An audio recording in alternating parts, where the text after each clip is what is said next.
Tonight's going to be our last show for a while. Next week is Christmas Eve and then New Year's Eve. Last show of 2025? Yeah, unless we get a hair. Do it on an off night. You never know. Do whatever we want.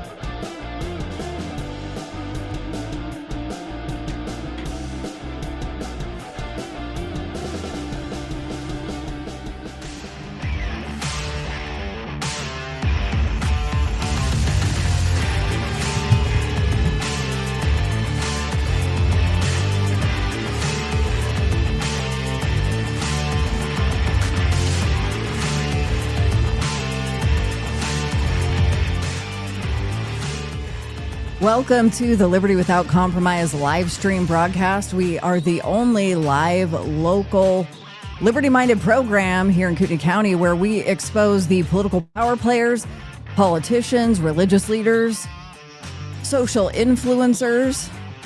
We're your hosts, Dan and Donna Wilson. I'm here to screen your questions and comments. Here's how this works. Throughout the program, get engaged in that comment section on whichever platform you are watching. We will insert those comments and questions in the program where it's appropriate to the topic.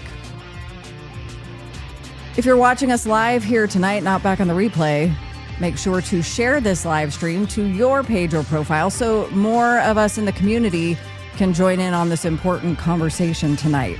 For those of you listening back on our podcast, be sure to catch us live every Wednesday night at 7 p.m. It's a lot more fun that way.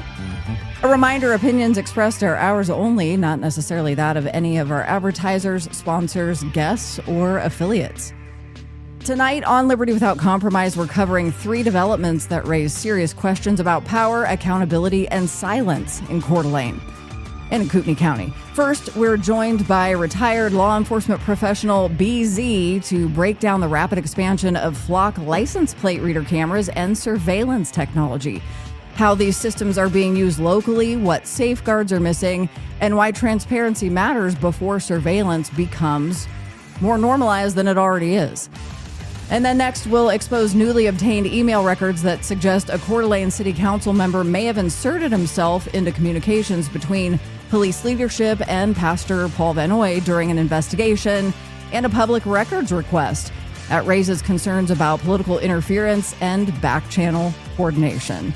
And then finally, we're going to release new, highly specific evidence involving Pastor Paul Van Oy of Candlelight Christian Fellowship, material that goes beyond public statements or character defenses and forces a hard conversation about the cost of silence when power and influence go unchallenged. This is Liberty Without Compromise. Looking forward to you joining in on the conversation tonight. Reminder, portions of this program, viewer discretion is advised. Now, here's your host, Dan Wilson. Episode 51. We have made it to the end of the year. This is probably going to be our last broadcast, the remainder of 2025, unless something comes up and we have to jump on. But the way everything is lining up next week at the same date and time, I'm not going to be anywhere near this studio. I'm going to be with family and friends. I think that's Christmas Eve, if I got my numbers correct. Yeah, taking a break. And then the following week, isn't that New Year's Eve? So I guess if you're going to do bad stuff, do it next week because we're taking a week off. We have quite a packed show tonight. We talk about liberty constantly on the show, liberty without compromise. And you can't have liberty if you don't hold your elected officials accountable and make certain that what they are doing is fully transparent, full stop. Full transparency. We have lived in a country where from the top down, we don't have transparency. And some of the transparency doesn't happen because you don't want to get your hands dirty. You don't want to have to dig in and ask difficult questions and hold people like, your elected officials that might be your friend accountable. Just because you hold somebody accountable or counsel them that they're doing something wrong doesn't mean that you aren't a friend. But if you want to maintain your liberty, if you want to preserve it, it is your duty to become part of the machine, meaning that it is up to you to hold your elected officials and your pastors and those in authority accountable. Tonight, we are talking a lot about accountability. We're going to talk about, real quick here, a story that happened last week. We're going to do a follow-up, followed by, after that, you said it, the email that we're going to reveal from a city councilman to Chief White. We're going to ask some questions about that as well. And then we're going to talk with BZ. So I hope you guys are ready. This is going to be extremely packed. After BZ, we are going to release this new information that we have on Pastor. And I don't even like calling him Pastor. I Paul just Van do Noy. it for context. Pastor Do it Paul for Van Noy context, of Candlelight Christian Fellowship here in Coeur d'Alene. So last week, we played a segment specifically talking about, in Kootenai County, the Mitchell Event Center. It was a homeschooling family that bought land south of the river, south in Post Falls, and they wanted to take this 40 or so acres and partition off about 10 acres and hold a wedding event center. And so they hired their experts. They hired their engineers, their consultants to advise them on how they could have this event center and comply with all applicable laws, planning, zoning, etc. within the county.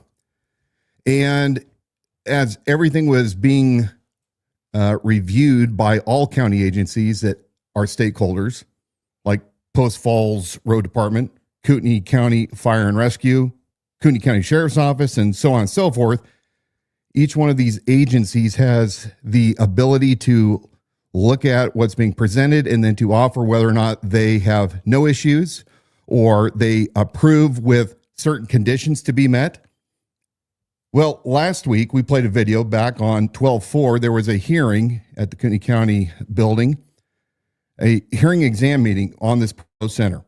And the opposition was there. And right at the very beginning, Sheriff Bob Norris got up and spoke his all of a sudden opposition to approving for this property to be used with the conditional use of a wedding event center.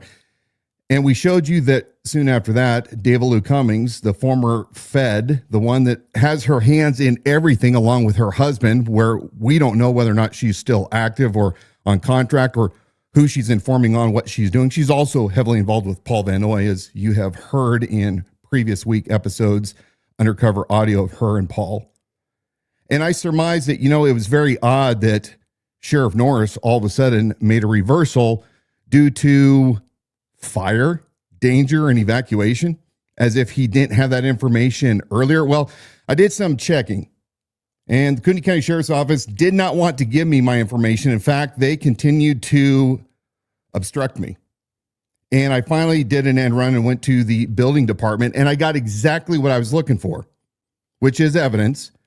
And we're going to show this here in just a second. But first, we're going to show you again Bob Norris last week, in his own words, speaking at this hearing examiner meeting in his opposition to this homeschooling family that wants to have a business for their family, for income, and to show their kids how to do real world things. Sheriff Robert Norris, for the record. The Sheriff's Office would like to amend the letter that is dated on September the 19th with no concerns at this time to significant concerns at this time. Most of this has to do with evacuations and the increased fire risk that we continue to have here south of the river. We have recently had a series of events, fires, where evacuation was necessary. And it's not just evacuation for the duration of the fire. The actual evacuation and generally goes on, and there's nobody that's able to come in or out of the area for, depending on the size and the fuel that is available, for 7, 10, 14 days. So it's not just a 1 or 2 or 3 day event. These are long, sustained events. There's only 3 access points to be able to leave that area. And in the event that there was a significant fire, which we have had in that area, it would be very, very difficult to be able to evacuate as many people that live in that community now.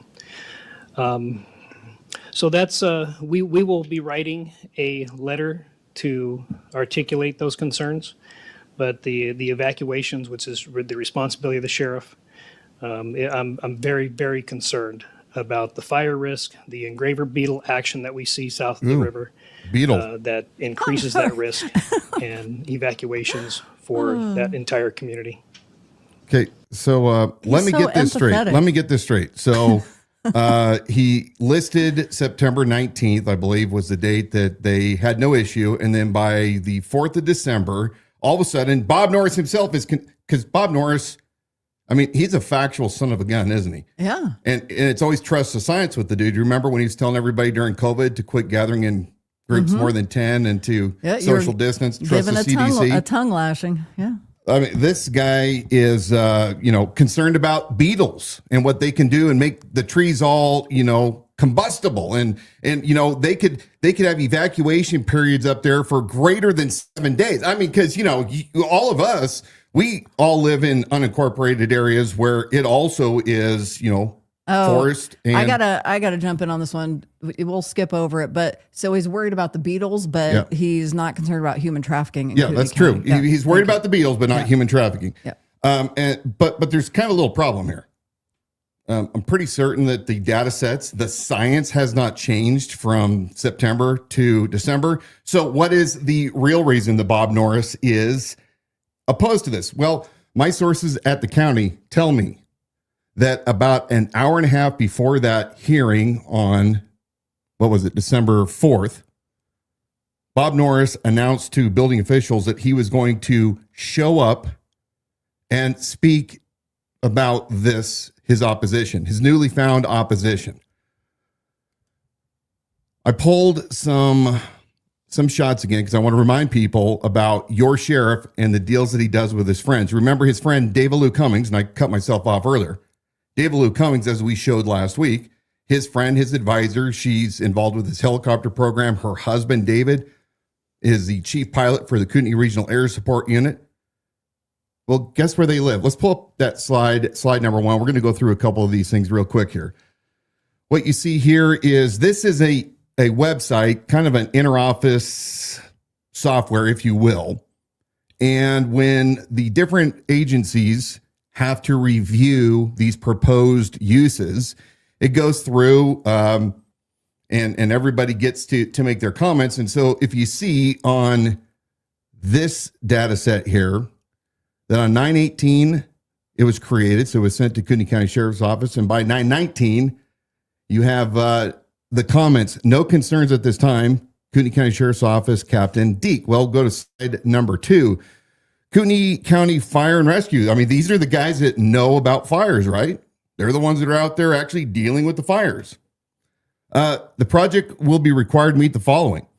Among these, fire apparatus access must meet the requirements of the 2018 IFC of the Post Falls Highway requirements, whichever is more stringent.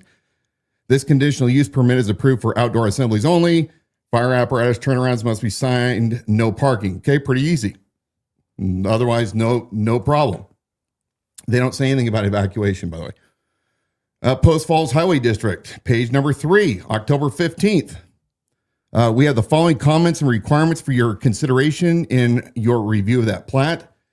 They require the project apply for an approach permit with the Post Falls Highway District for the change in use and access to Greens Ferry Road.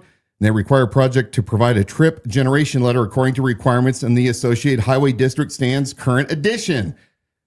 I don't think I have my picture from last week. Maybe I do. I didn't include it. But if you go back to last week, you'll discover in an aerial map, I show you that you have this event center. Let's look at a V. And the V at the bottom is where this event center is. At the top of the one side of the V is David Lou Cummings' house, which is a half a mile from the center. And on the other V is Sheriff Robert Norris's very own residence. Mm-hmm. They're all within about a half a mile of each other. So why is Bob Norris really opposed to this? Well, let's see his letter. It's the Beatles. It's the Beatles. I'm gonna skip down to kind of the highlight of this letter.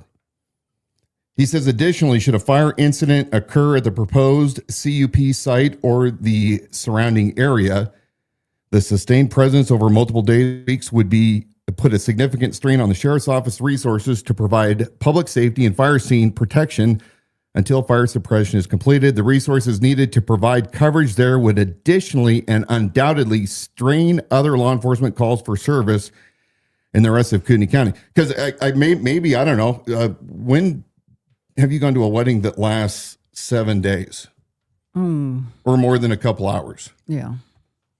So apparently Bob Norris is worried that the people that are going to be having this wedding events are going to be up there for days at a time. And he's worried that if they have to close the place off for seven days or more, it's going to be hard for deputies to get up there and tell them to evacuate. But then again, one contact to the sheriff's office to the event planner center saying, hey, there is an evacuation order or a standby get ready order. Let them be adults. Let the people at the event figure out whether or not it's time to shut the entire event down or what. But I mean, the arguments that this blowhard is making is laughable, as if somehow his incompetent Captain Deke, because that's what he's saying, Captain Deke, you are incompetent because you approved this in one day. And just 6 weeks later, Bob Norris comes out and says, well, I'm concerned about the Beatles and the fire evacuation. Neither of which is good. So I'm curious what the day of that hearing, December 4th, whenever that was, where Bob Norris showed up, you had a family who's gone through, no doubt, poured thousands into this, followed all the proper plans and procedures. Their kids are involved. One of their kids even testified as to why this is a good idea. You could tell this raising good they've citizens. got their household in order and a business that the entire family is working on constructing and doing it together. Do you think that did that catch them by surprise when they had that opposition in the room as the county sheriff in uniform that night? Yeah, and I assume it had to have, because my contacts at the county stated this was an hour and a half before the event. So if you would have looked down the list of approvals from the county agencies, if you, as the permit applicant, were to log on, you could see all the different departments and their approvals or their conditions, whatever it was. But yes, you're exactly right. So Bob Norris is screwing a family who has put a lot of money and time and heart and soul into this so that he and his federal agent handler, David Lou Cummings, don't have to deal with the noise, don't have to deal with the traffic. They don't want them in their own community. So you have a sheriff that's supposed to be constitutional. He says it all the time. He's for personal property rights, and yet he's only for personal property rights when it's nowhere near his own place. And I think it's absolutely ostensibly stupid, his arguments as to why at the drop of a hat, he immediately tries to bamboozle the rest of us into believing that he's really concerned about the park bills. And by the way, Bob Norris, during the great fires in Hayden, 3 years ago, your little place there on Hayden Lake, there were your neighbors who saw your bonfires burning on the shore while that fire was raging, because apparently the law doesn't apply to you since you are the law. And we see this all the time, what a big badass you are, that you are above the law. And I'm telling you all out there, no sheriff is above the law. The sheriff has to lead by example. I was going to say, he won't make you wear a mask, but if you attempt to start a family-owned local business on your own 40 acres and it's too close to his place, he's probably going to damn well try to get in there and stop you from doing it. But he won't make you wear a mask. For those of you just joining us, we do want you to know that we've got a special guest coming up in our next segment, BZ. Dan's going to be introducing that here in a moment. And then a lot of what's been circulating is this latest information coming out about Pastor Paul Vanaway. That is coming up in this episode as well. And we're preparing you now. Viewer discretion is advised for that portion of the program, so just prepare yourself for that as we move forward. Continue with your questions and comments. I love seeing the engagement here tonight. It's looking good. Getting some new voices and opinions going, and that's a great thing. couple weeks ago, somebody gave me a tip that Coeur d'Alene police had shown up to Pastor Paul Van Oy's house on a Monday morning. This was just a few short days after his daughter Danielle had posted her now famous post on X, where she accused her father of covering up her sexual assault that took place by a former neighbor and many other things. So a few short days later, morning after church services, law enforcement showed up. I put in an immediate records request within hours because my witnesses observed that take place, and I was informed within 30 minutes. So I put in my records request. I'm going to show you page 5 of this slide. We're just going to show you a little bit of information. So I put my records request in on Monday, the 24th. And what I basically asked was, I want anything that took place on this date and time, the names of Paul and Brenda Van Oy and other parties, etc. So it's important that we show these dates. So you can see that redacted red page showing the critical dates that I put that in. Now we're going to go over some emails. This is where I want you guys to be paying very close attention. As you pay attention, I want you guys to ask some questions and then figure out what you're going to do with this information. We're looking at an email now, page 6. And at the bottom of this page, we're going to start in the red section. 12/1. So this is exactly 1 week to the day that I put in my original records request. This is important for a timeline. So 7 days. This is Monday. Dan Gookin, who is the mayor-elect, current city councilman of Coeur d'Alene and soon to be mayor, he writes a email to Chief Lee White and Captain Dave Hagar. And he says, "Gentlemen, a concerned citizen would like to meet with you and myself regarding the Paul Van Oy records request. Do you have time available later this week, or what would be convenient? Thanks, Dan." Captain Hagar comes back and he says, "The chief's on vacation until Thursday. I'm available tomorrow morning until about noon. We are both available Thursday until 11. We have an academy graduation after that. Let me know if any of those times work." Page 7. Starting at the bottom again for context. Dan Gookin, Captain, can we meet at 8:30 on Thursday? Captain Hagar, that will work. And I'll put it on our calendars. Are there any specific questions I can make sure I have answers to? Gookin says, "The issue is the investigation of Pastor Van Oy. The concern is over the public records request made by Dan Wilson and its timing. If I can recall, an officer visited the pastor's residence this past Monday. See you Thursday." So you have Paul Van Oy, pastor of Candlelight Fellowship, who all of the membership came out in major support of Dan for his mayoral race in the 2025 general election. And Dan Gookin was not the specific candidate, the designated candidate of the Kootenai County Republican Central Committee. So now there appears to be a rift between Brent Reagan and his group and Paul Van Oy and his group. And you have floating in between, you have Erin Barnard and Stephanie Fetzer, the Fedster, as she likes to call herself. The Chaos Sisters. So Dan is elected mayor and beats quite heavily the KCRCC pick. There is a lot of bitterness. Those that are angry with Candlelight, and they couldn't understand why Paul and the church would help elect Dan Gookin. And by the way, we know that David Lou Cummings was part of that, along with Stephanie Fetzer. I don't even know what to call her anymore. She goes by so many different monikers. Horseface is one of them. But here you have Dan Gookin all of a sudden 1 week after my records request. And how did he know I had the records request? Because a day before our live stream, a couple days before Thanksgiving, I think it was a couple days before Thanksgiving. My memory may be slightly off, but the night before our regularly scheduled live, I posted body-worn camera footage of an officer approaching Paul Van Noy's house on that, I think it was the 24th, and getting out and asking if Danielle lives there and where Pastor Paul is. And that was the extent of it.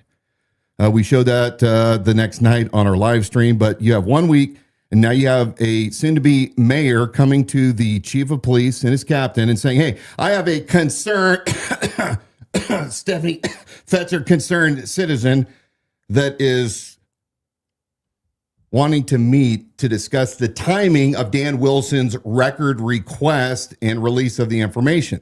Okay, let's go to that next slide. This is an email dated. Do you know if it's page 8? Yeah, it's page 8. Okay. Thank you. Sometimes I get. And the reason why we're having to do this tonight is because my printer, after the storms knocked our power out 4 or 5 times, now my printer doesn't work. Printer's acting up. So, but we do have redundancy. So if it goes out tonight, we should be good to go. Wednesday, November 26th. So just a couple days after I put in my original record request on 11/26, it looks like Captain Hager and to some other people at Coeur d'Alene. I'm guessing they work in the records department. Subject, Van Noy case. Dan Wilson specifically requested the body cam from 11/22/25 to 11/24/25 at the home address. That one was a patrol follow-up, called for service 25C54279. That's the only one that has been released at this time, and it has nothing of any value in it. Here is the important part to pay attention to. The other lady, Stephanie Fedzer, Fedzer, asked for any police visits to the Van Noy home and Candlelight Fellowship on 11/24/25, plus emails. So her request is still in process and will be run through Brandon, Randy, etc., since it is active. The main case number for the investigation is ending in 54261, and then Officer Chamont has a follow-up the same day as the original to check for Van Noy at the church. Janelle Dolan, record specialist. I'm going to quickly say that Janelle is the one that informed me the other day that she watches our show when I was putting in a records request, and she told me I had to pay to put them together because she knows from this show that we're investigating the Van Noys, and so therefore, anyway, she apparently watches this in some of the Coeur d'Alene PD. Okay, why does this matter? Timeline again. I released this video the night before our live stream. 2 days earlier, I had requested it. You have Stephanie Fetzer already. Now, who is Stephanie Fetzer? She is Paul's right-hand fix-it person. She's the one that heads up the Turning Point USA Faith Hub. She's one of his handlers. She hails from Sacramento County and has handled the medical activist group Freedom Angels. She was a co-founder of that. She was it's been told, a handler of that group. Those ladies can get a little out there. The question is, why in the world would she, within hours of me requesting my information, why would she be going on behalf of Van Noy? So is that Van Noy doesn't have to have his name on the record request, requesting the exact same information that I have. So what does this all mean? I think people need to ask Mayor-elect Dan Gookin why it appears that he is getting involved in possibly a criminal investigation involving the pastor that just helped get him elected as mayor. Now, I did reach out to Mr. Gookin, and we can go down to page 9. Gookin, Dan Gookin, who has been on this show, he has been interviewed for his mayoral race. This is what he had to say. I reached out and I said, Dan, I wanted to reach out after and offer you the chance to comment before we discuss on tomorrow night's live stream regarding your recent emails to Chief White and Captain Hager requesting a meeting with a concerned citizen regarding my PRR and timing. I have the email but wanted to be fair and give you a chance to make any statements prior to making it public. And this is what Mayor-elect Gookin had to say. Someone wanted to know the process for public record requests and why some are answered right away and some take some time. So this process was explained. Uh-oh. Are you guys buying that? All due respect, Dan, I'm not buying that. That could be handled in an email. That could be handled in a phone call. Don't insult my intelligence. It looks to me, and I guess we'll find out because we'll probably put in some more record requests, but it sure looks like the mayor-elect is dancing way too damn close to somebody that is in a lot of controversy. And after tonight, elect Mayor Gookin, you may want to distance yourself even further from Paul Van Noy and Stephanie Fedster and the Hamburglar and Virginia Slim. What do you guys think? Yeah, I guess for those of us who aren't as smart as you, you have a mayor-elect who's sending an email. It seems to have direct access to the chief of police at Coeur d'Alene. Mm-hmm. Yeah. To bring in another mere mortal citizen is what it would seem. A mere mortal citizen who maybe can't as easily have direct access if there's some kind of intel they want straight from the chief. And Dan Gookin is offering that bridge, setting up a meeting. So you too could have a walk-in to the chief's office if you got something you need to figure out. This could be exactly what he says. But I'm banking that it is not. And this is what about transparent government looks like. I started this conversation tonight telling you that you guys have to be part of the transparency of your government by demanding, by digging in. You guys should have natural curiosity yourselves, which means in this digital age, you can actually request records very easily yourself. You don't have to be an expert. You don't have to be running for office or a public official. It's very easy. You go to any government agency and look at the how to request public records. You set up your account. Sometimes you have to, sometimes you don't have to do an account, but you put in the information you want and voila, you get the information that you request, unless you're Cooney County Sheriff's Office. And even though the great staff of the records division, it's not their fault, but the command staff continually obstructs, like they did with my request on providing the documentation that they provided to the plan review for the event center. So yeah, if you don't get it just right, your answer is no records exist. All right. We are about ready to bring on a special guest who you are going to love listening to him as much as I love talking to him. But we're going to talk tonight specifically about the surveillance state at the federal level.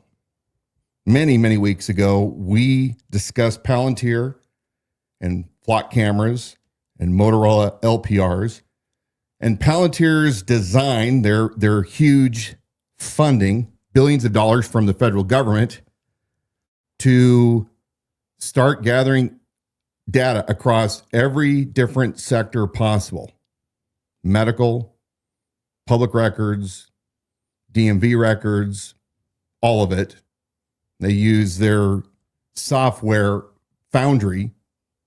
And then eventually when they build your digital profile, because every one of you out there has a digital profile, it's a person, a digital person, if you will.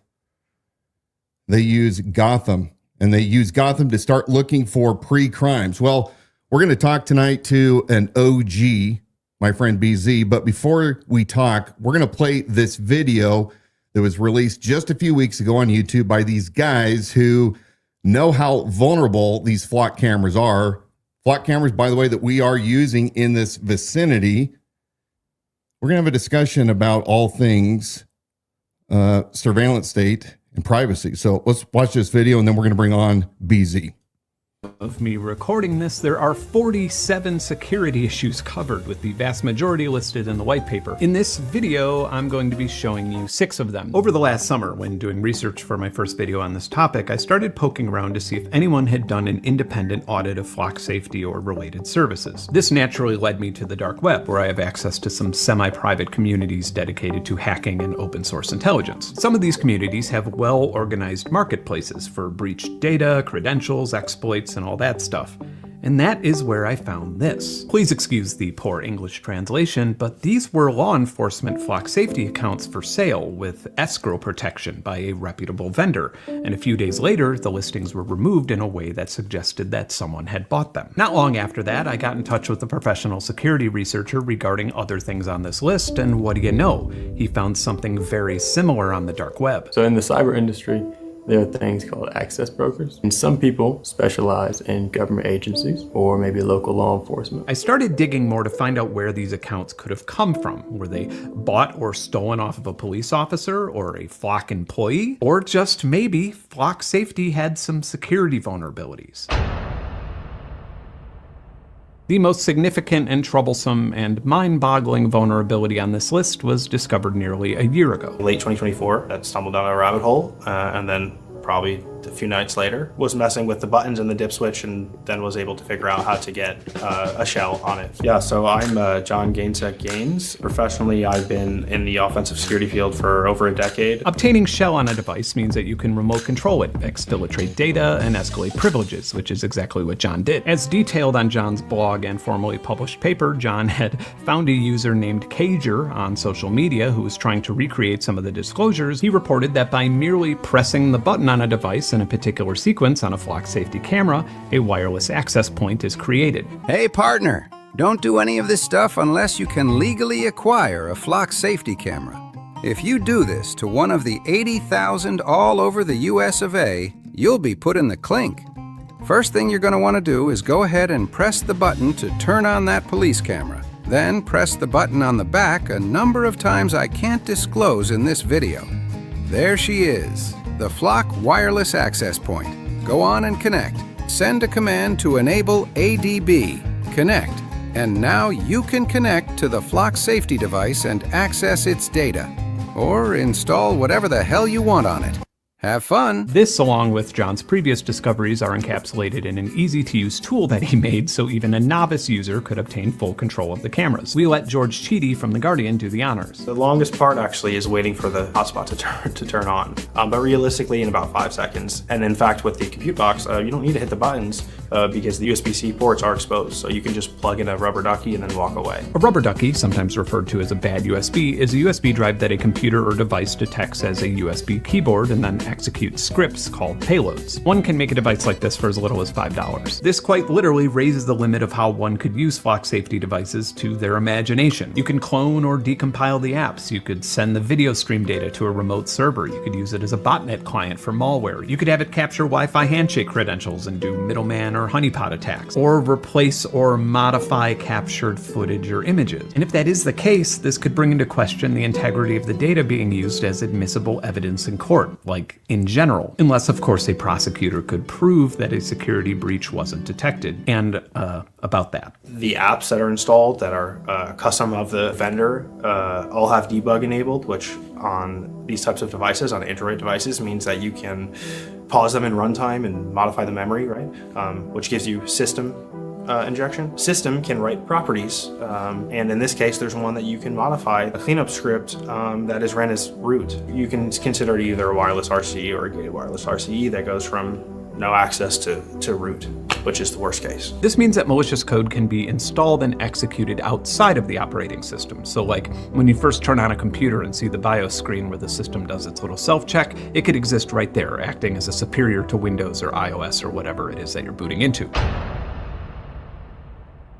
Multi-factor authentication or two-factor authentication or two-step verification is part of our daily lives. We use it when we log into everything from Gmail to TikTok to our banks and nearly everything in between. But not all 2FA is equal, and different types have their own strengths and weaknesses. For example, some 2FAs simply pop up on your phone or your desktop and ask you if you just logged in from a certain device or region, in which you can approve or decline the new device. This is an excellent security protocol if you're sitting at home in Kansas and see that met somebody from Bangladesh, just used your password. But if I'm sitting in your driveway in Kansas, or especially if I'm using your Wi-Fi using a device like this, I can clone your Wi-Fi signal and then send a deauthorization or deauth signal to your device's MAC address. Either you will notice this and try to reconnect, or your computer or phone will automatically reconnect, and now you'd be accessing your own network through my device. I could use a script to clone the login page of whatever credentials I'm trying to get, and then feed it to you, capturing your session and, depending on the service, your username and password. Then, as expected, you would get a two-step verification asking you if you just logged in, and you would say yes, granting me access. This means that when it comes to credentials like this, even with 2FA or MFA, a police surveillance company's security can only be as good as the least security-minded person with access to that system. If you're wondering how low this security bar can go with clients, you'll be disappointed to know that Flock Safety doesn't require two-factor authentication with some police departments. Yes, you heard that right. The security process you go through when you log into Disney Plus is just too much to ask some police departments to do when accessing confidential information and the location of, in some cases, virtually everyone. When I first found this out, I simply couldn't believe it. Flock surveillance cameras that are everywhere, over 80,000 of them across these United States. You know, those things that track you and everything about you, that supposedly the data is secure. It's so secure that they don't even require two-party authentication. What do you think about that, BZ? Let's bring my friend BZ up. Now, before we get into this with BZ, I want to make a proper introduction because I think context and credibility matters. I wonder if you can add him to the stage. I bet you can. I just did it, though. Our host, let's see, joining us tonight is BZ. He's host of BZ's Berserks Bobcat Saloon and a retired law enforcement professional with over 41 years of experience, beginning in 1974 and concluding with his retirement in 2016 as a sergeant. Over the course of his career, he served at the federal, state, and local levels, including assignments with the FBI and the U.S. Marshals, before spending more than 35 years with the Sacramento County Sheriff's Department. His work spanned patrol, custody and corrections, field training, reserve training, evac instruction, and supervision. He also worked extensively as a detective, including assignments in child abuse investigations, sex assault cases, homicide, robbery, felony warrants, and theft investigations. He ranked number 1 overall coming out of the SLETC Academy, and again placed number 1 on the detective testing list, and spent much of his career training officers alongside his operational duties. We've asked BZ to join us tonight because this conversation around surveillance technology, flock cameras, data access, and oversight requires experience, not just us theorizing. And people can't just bash on Dan Wilson. Now they can bash on BZ too. He's got big shoulders. He can handle it. All right. BZ, welcome. It's been a long time coming. Are you on? Might help if I turned on the mic. Welcome. Thanks for being on the show. You've been on mine about 3 or 4 times, so thanks for the reciprocation. Appreciate it, sir. And Don. Well, you know, we have had many great spirited discussions about liberty, about this great country, and I really appreciate you and your wife.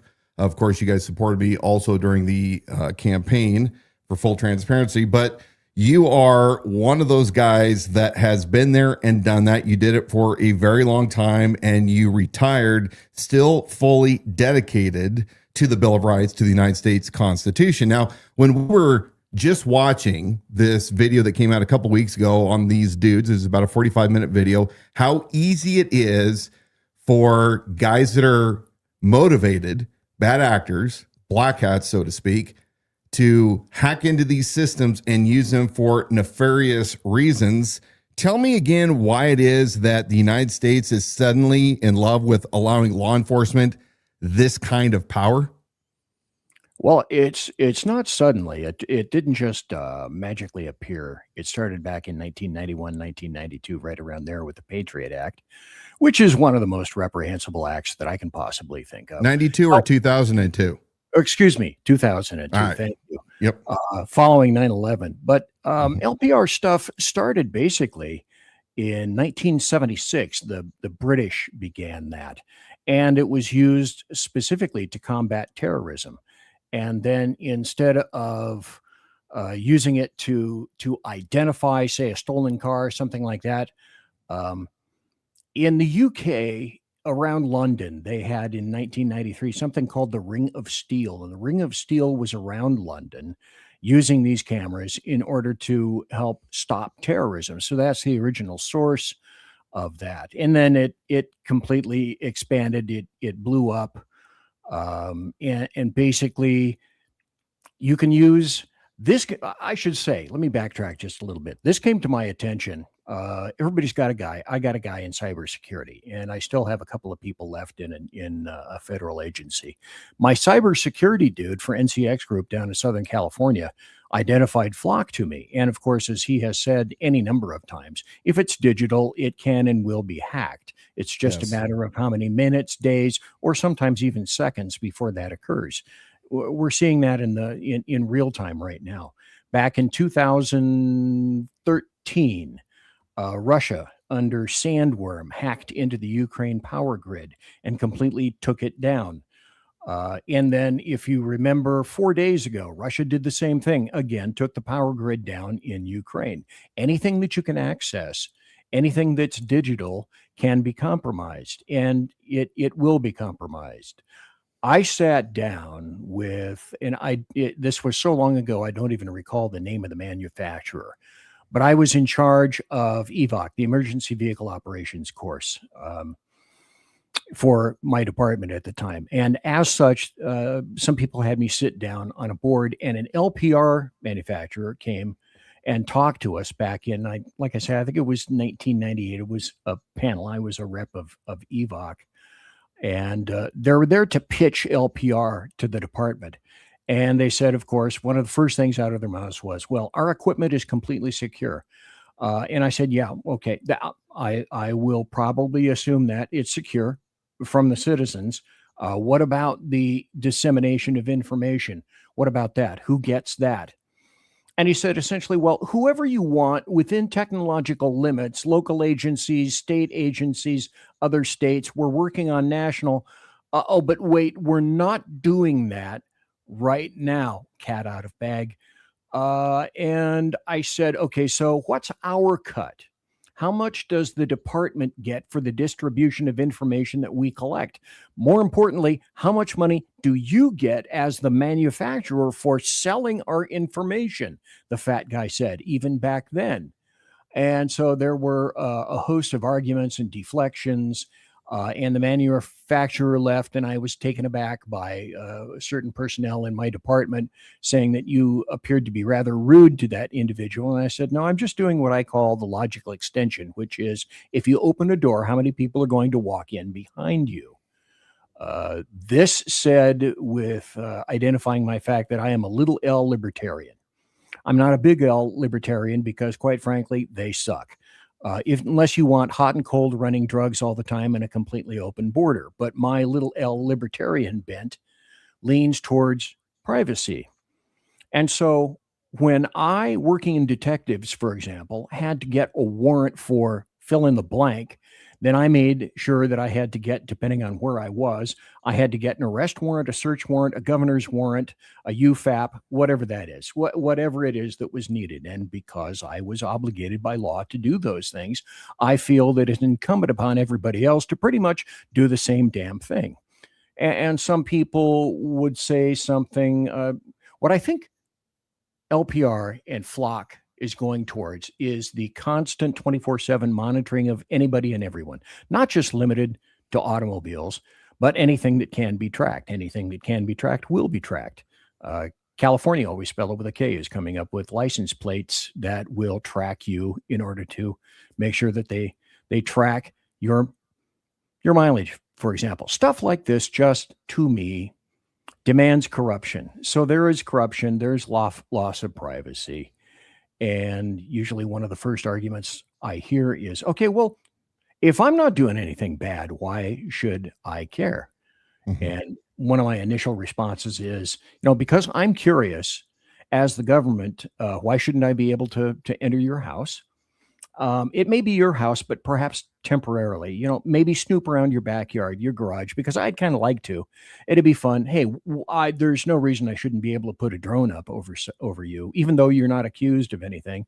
of a crime, it's public. I mean, if you're not doing anything illegal, right? Yeah. Why do you care? How about your safe? Can I look in your safe? How about a Liberty safe? Yeah, especially Liberty. Don't buy Liberties anymore. Yeah, I mean, you know, we've been told that the license plate readers, the flock cameras, you know, because there are different varieties. Flock is the one that has really kind of popped up and is taking over the market as of the past, 24 months. But we've been told, hey, this data is secure. Nobody can get into it. And it's only, it's only logging your plate. It's not showing any descriptors on your vehicle. It's not showing any occupants. And yet we have found out as of recently, in fact, if we go to our slides, I'm going to pull some of these up. These are just some recent things that have been found out as far as violations. So again, Damon, when I hear that you're pro all technology, you have to also understand that you have to weigh that out with personal liberty and personal privacy. Do we have that up there?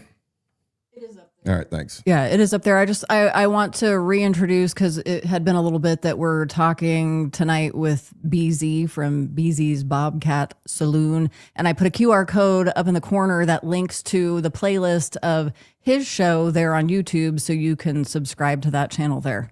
Continue on. So the map that I'm just showing real quick here, and we're going to run over these, BZ, and we'll talk about them. These are taken from a website called DFlock, and it is a massive database that people have been reporting all over the country where these flock cameras are. So you can see there's over 80,000 of them across the United States.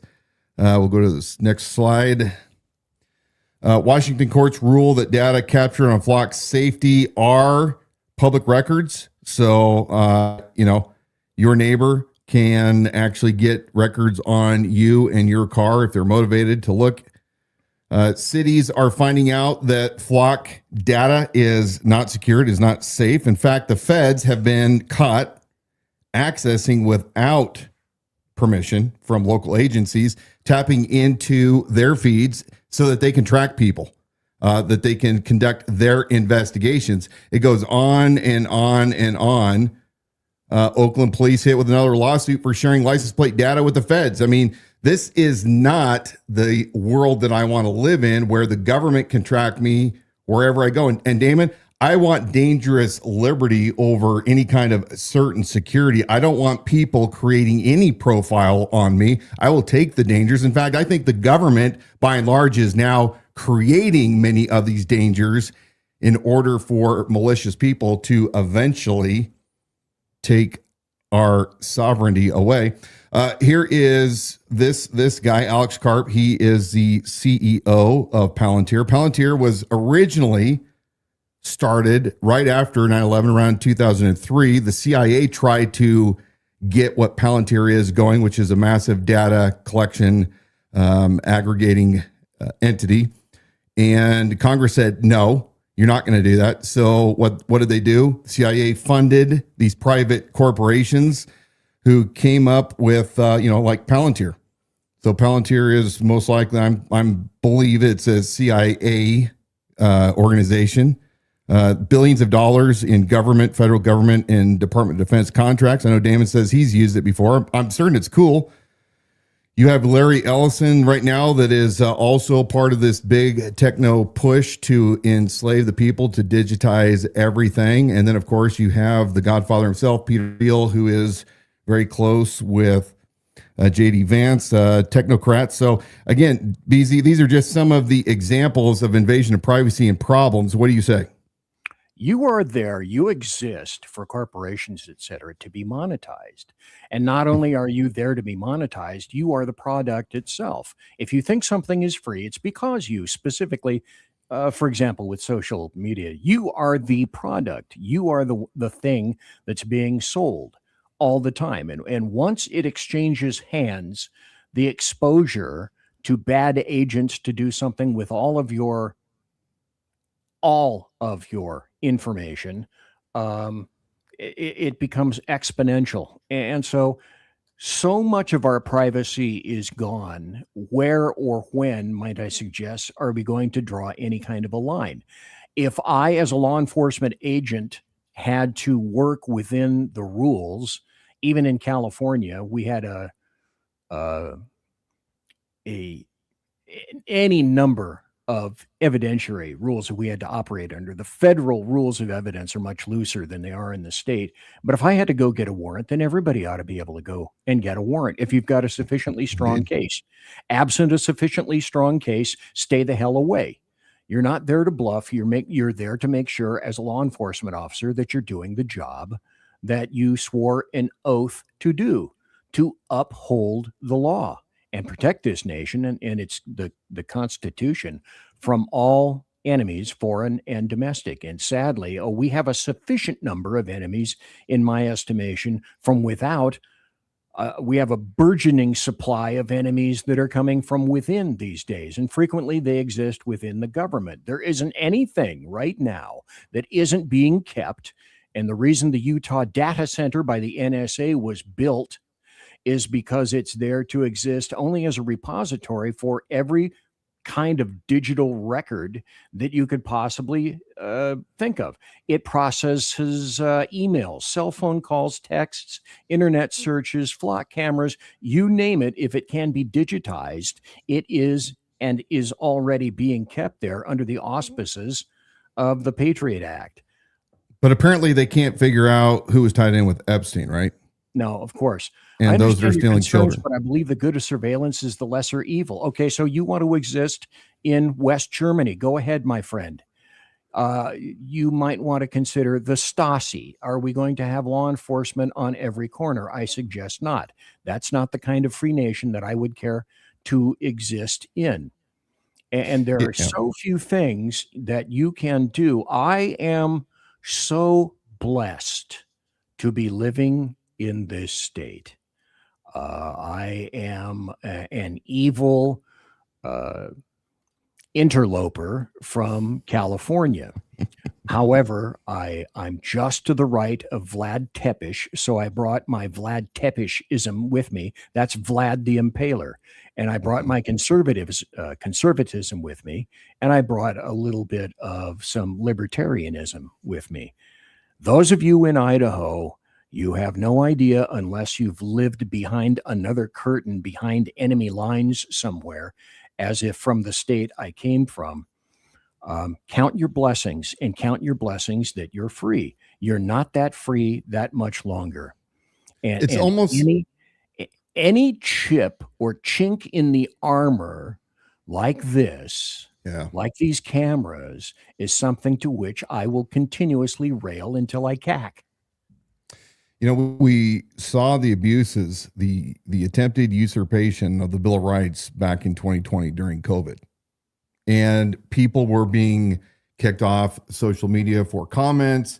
If you didn't toe to the government, I mean, we know this now to be true. The government was censoring, the FBI was pressuring, DOJ pressuring, willing social media companies like X and Facebook to deplatform or to silence or shadow ban those that were not towing the official line. We have seen this play out, and it blows my mind that now we're year one into the Trump administration. It's like all these fair weather patriots kind of forgot about the abuses that were occurring. By the way, remember that was occurring under Donald Trump, just to be clear, and continued on by the Biden administration. But what happens when, everything goes to this digital coin? The central bank issues us digital coin. Cash is no longer around. We don't have real tangible dollars that we can touch and feel and smell to change for goods, exchange for goods. And what happens when the government decides, you know what, BZ, you're talking too much like a libertarian. You're talking crazy. You went out where you're not supposed to. So we're going to put a hold on the amount you can spend this month and where you can get your fuel, etc. Damon, that's where we're going, brother. And it's indisputable. You can wax on all you want about, we're going to be safe. That's not what the founders said. The founders were never adamant about safety above all else. What were they adamant about? Liberty. Liberty comes with a price. The Constitution and the Bill of Rights are crafted in terms of what the government cannot do. It doesn't say what the individual can or cannot do. What it says is what the government cannot do to or against you. Ruth Bader Ginsburg said essentially just before she expired, she was speaking to somebody from Europe and said, our Constitution is not the Constitution that she would recommend because it limits the growth and it limits the reach of government. Well, that's precisely the reason for the U.S. Constitution. And you may have your opinion, I have mine, but until I check out, I'm going to rail against this sort of thing. I was tasked with taking away people's freedom and liberty, and I had to be damn skippy cautious in terms of what I did with your liberty. Anywhere. Agreed. Everywhere. Agreed. So what do you say to the patrolman that's out there doing the hard work of patrol? And he says, but I love these things. I love them on my car. I love them on the highways. They're a great tool so I can catch a murderer that has not been apprehended yet, and I can go home safe to my family and keep the community safe. What do you say to that guy that is, as a patrolman, all for this technology? Read a little Santayana, sir. Read what he said about freedom and then come back to me. Yes, it's a great tool. Sure. And eventually, if you want to be living in Moscow PD, that's fine too. I'd love to be the chief in Moscow PD. And we're not talking about Moscow, Idaho, right? No, not Moscow. Moscow in Russia, Duvatich. And so I'd rather not live in that country. I'd rather live in the country right here where we have freedom and liberty, where our country is sovereign. We are attempting to keep this country free and strong. This is the country in which I'd rather live. Unfortunately, sadly, too many in law enforcement, in my opinion, and I've seen it in terms of training for decades. You're no better in copdom than your gene pool. And these days, your gene pool predominantly sucks. If you're out of, say, Idaho, if you're in a blue state somewhere, envision what your gene pool must be. That's what you're going to get for cops. It's all about training. It's all about who you get. There are 3 points of negligence and 3 points by which departments and entities involved in law enforcement can and will be sued. There's negligence in hiring, there's negligence in training, and there's negligence in retention. Any one of those things is a massive exposure. So if you're hiring the wrong kinds of people, and it's not about how, when was the last time that you did heroin? The questions these days are coming back to, have you done any heroin today before you came into this interview? And right. Perhaps if some of you think that I'm kidding, in California and other venues, that's what you're getting. You're getting an entirely new breed of cat. Great technology. I'm sure everyone in all those cars love, all that technology. Cars went from like $7,000, $3,000, $4,000, $5,000 when I started. If you see one of those big Suburbans driving along, each one of those, when CHP gets those destroyed with all the technology and the bells and gizmos in them, you're losing about $150K each. Yeah. When all those cars were, you gotta love the technology, but the only thing that makes law enforcement successful is the human behind the wheel and the human behind the computer and in the brain representing the department. And I'd rather have my department be a representation of freedom and liberty, thank you very much. What should we, the people, be doing about this ever encroaching surveillance state, which does not seem to ever be at bay, although it is somewhat hopeful seeing the amount of pushback from both Republicans and Democrats across this country and their various governments saying, no, we don't want this. But what can we do, those of us who want to remain liberty without compromise? What do we do about it in our own communities? You have to keep your eyeballs, your Mark 1, Model 1 eyeball on everything that goes on around you, particularly with, I was government for almost 42 years. Do I trust government now? Quite frankly, I do not. Do I trust government around here? More than I would trust government in California or some other state.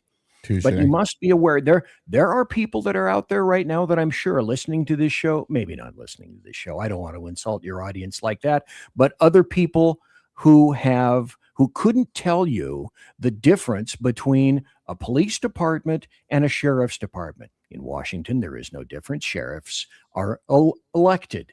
Sheriffs are appointed now. Yeah. King County, I think, removed a sheriff. But do you know the difference? What do you know the basics of your government, of your local government? Local government, one of the first things I've learned is that local government is no much necessarily better than huge government in DC or New York. It just sometimes can get a little bit more evil and a little bit more close to you than if you were, in a 42-story skyscraper somewhere. Keep your eyeball on the goal. Keep your eyeball on you, your friends, your relatives, your loved ones, your neighbors, and be aware. You may not like politics. I love all the things that are on TV. Why are we concerned about this? Politics is always interested in you. Indeed. It really is. And, you are correct. People are so uneducated. They don't even understand how their government works. They don't understand the difference between an elected sheriff versus the chief of police. In fact, I find it funny. In one of my recent records requests, I came across a email from the city of Coeur d'Alene's human resources manager and their deputy attorney.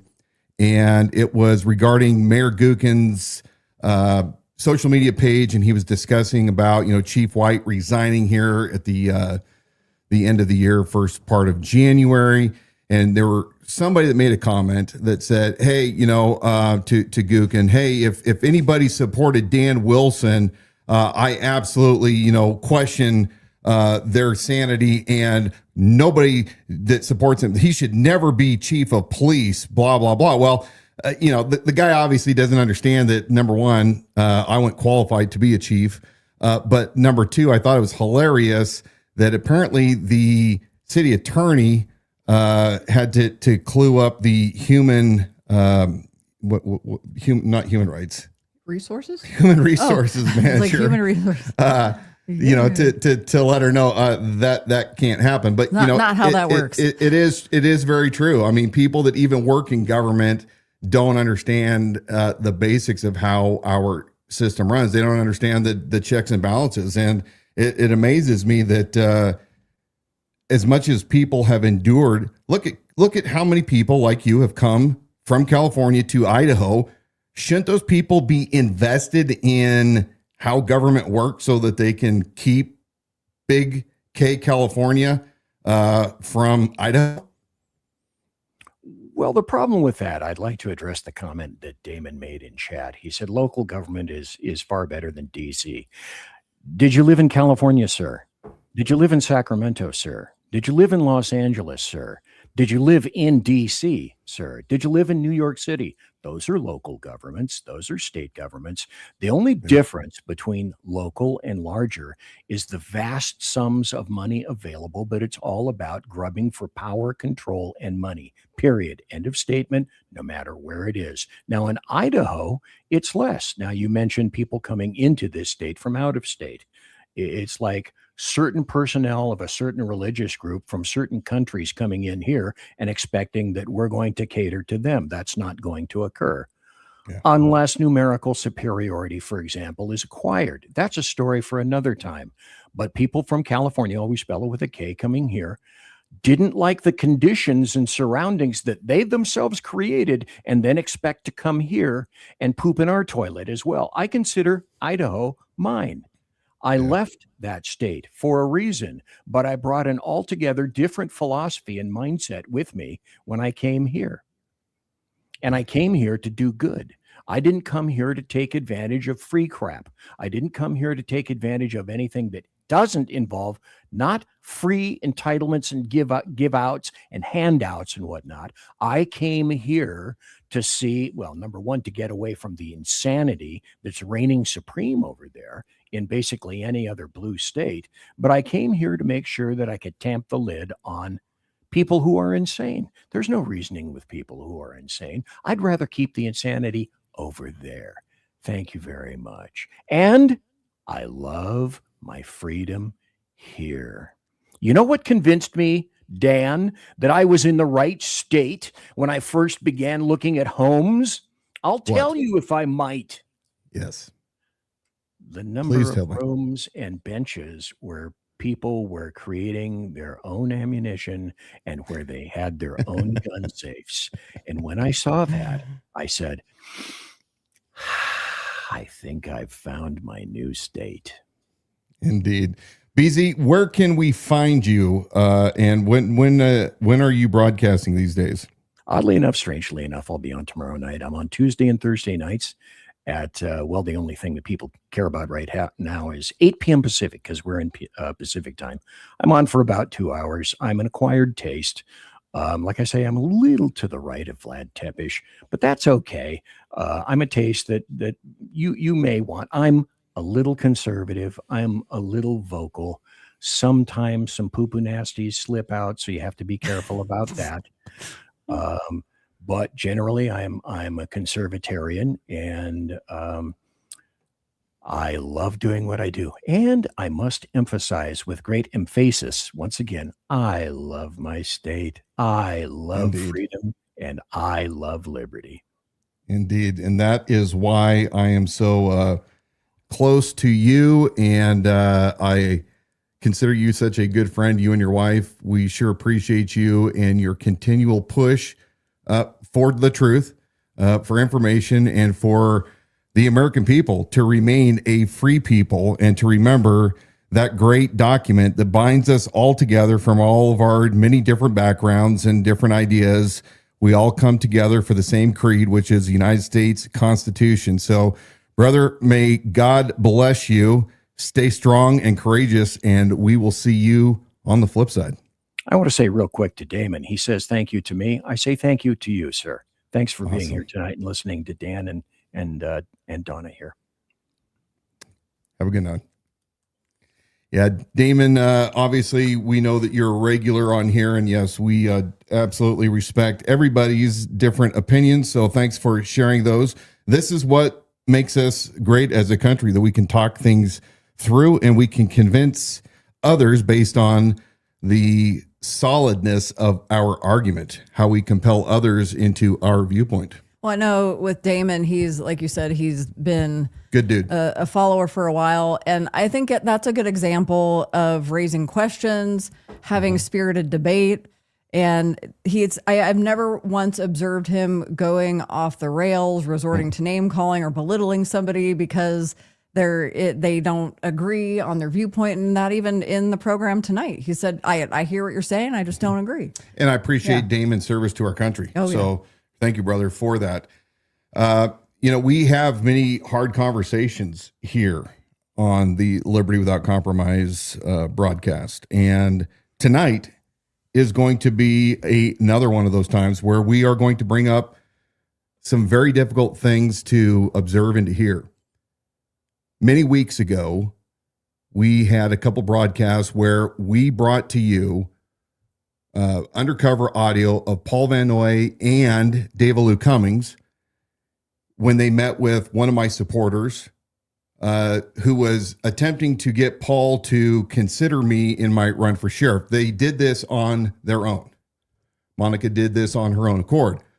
She believed in her beliefs, and she believed that Paul really was not considering things carefully, and she wanted to know why. And she went to advocate, and then Paul at this meeting had this former Fed professional investigator who specialized in human trafficking for 15 years or so, came to this meeting and continued to run interference and try to disrupt and to change the subject and the talking points for what Monica had to say to Paul. And we know from those recordings that Paul has diarrhea of the mouth, that he says a lot of things. In fact, when we interviewed Monica after Paul doxed her as the person that was undercover, one of the things that Monica said is, as I recall, that, he was talking freely, and I think that Dave Lou was trying to pull him back, right? Because he was just saying stuff. a couple weeks later, based on our conversation that was released, where in this conversation that Paul was recorded saying that his daughter had renounced her faith and moved to New York.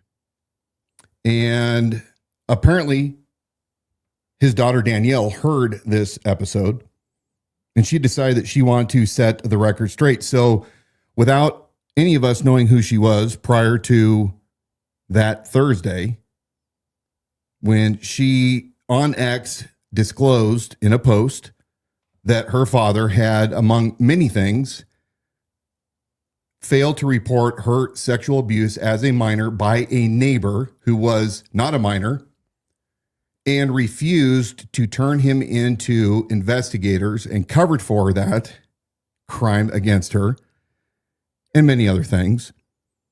And you guys came out and you were angry. How dare, this can't be really Paul's daughter. How in the world can we take you guys serious? You're just making this up, right? There was some You're of just that, attacking the people of Candlelight. Mm-hmm. And then when they found out that Danielle was real, because Paul actually responded to this post, he goes on that Sunday to disparage her more, talking about his thorn in the flesh being his child, innuendo, and the rah-rah pom-pom boys in tight leather spandex pants coming to his defense. That's a boss move. Look at the way he owned her, the bomb. Discrediting a victim of sex abuse. We then had another victim of sex abuse that came on our show and told her story. And that Paul knew about what was going on, her several sex assaults, including one from her stepfather, who happened to be the associate music minister at Candlelight. And we said that there's a pattern going on, and that many of you, though, out there, you sick freaks, continue to pour the gasoline. How dare we attack Candlelight, a Bible preaching, Bible believing congregation? How dare we? Yeah, the tearing down Christianity, tearing down the church. This isn't a good look, bro. You're just doing this because you have an axe to grind. The ones actually that get me more than assuming our motive in exposing this are, even as of today, before people understand the grave thing that we're going to present that moves this even further down, it forces you to have to choose a side. But so even to today, it's the people reacting with laughing emojis. And I understand, I actually understand the ones who are, that they are not going to want to believe what's being exposed about Paul Van Hoy. I can understand. And I can understand them being angry at us for bringing forward evidence. But laughing at a situation like this, that one gets me, because I don't understand. I don't understand where that's coming from. I mean, if as a human being, you could say, if it's even possible, you have to ask yourself, is this even possible? Are there victims in this instance? Have minors been sexually assaulted or abused, and has that been covered up for the last 2 decades? Is that even possible? Well, the answer is yes. Yes, there is at least a possibility. Give it at least that. You don't laugh about that. It doesn't matter who they think you are. There is nothing about the context of what we're presenting that is funny when it involves victims of abuse. Well, not only just what you said, the cavalier attitude towards it, mm-hmm. but look at recently, even some of our whistleblowers, those that have been abused, that have been belittled, bullied online. Bullied by you that claim that you're a follower of Christ. No empathy, no sympathy. Well, accusations are made all the time, except for, why are there so many accusations that all do this? And we're not done with Tim Remington and John Padula. We're just getting going on that issue, both those issues. But coming back to Paul, why is Paul so adamant to cover up all these alleged sexual abuse issues? I have it on my slide. I want to go over a couple points, some recent news articles. Let's see if I can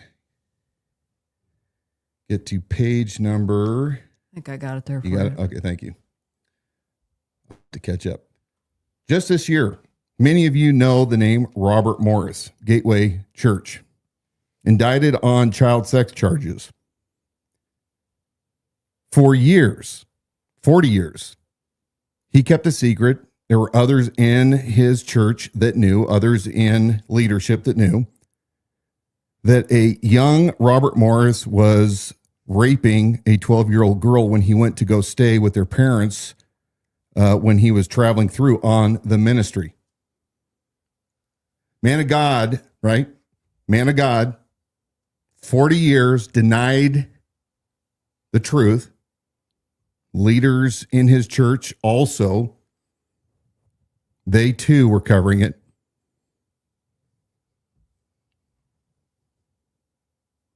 What kind of a sick individual do you have to be to think as pastor and elders that you owe ultimate loyalty to these pastors who are telling the flock how they are to live, who are shepherding the flock, but they themselves have never answered to heinous things that they have committed themselves, things that are unspeakable. We're not talking about necessarily robberies or assaults that took place. I mean, some of us have wild pasts, not me, but some of us. And as a result, you grow up and you change. But when it comes to sexual assault, I think we know by the numbers that it is one of those violations that you don't recover from. You can repent, but the consequences are lifelong. Mm-hmm. What kind of people cover up sex abuse in churches? Why is Paul Van Oy covering up all these different instances of abuse, including his very own daughters? How sick do you have to be? I would die for any of my children. You touch any of my children to this day, I'll kill you. I know every other father out there that is listening, you are the same way. Doesn't matter whether you're men of faith or not, the moral code says you cannot let stand somebody that would touch your child. It is the absolute most abhorrent thing in the world. And all of you out there that are on the Epstein bandwagon, why aren't they releasing the files? This administration's keeping them hidden. Now this administration, and you are frustrated like me that these victims are not getting justice and that the evildoers are not being exposed. So how dare you then turn to Paul Van Oy or to Tim Remington and completely whitewash what they're doing and say, well, it's not my guy. He can do these things. He can cover these things up and we don't have to question him. But how dare those guys at the national or the state level? How dare you, all of you that have that attitude?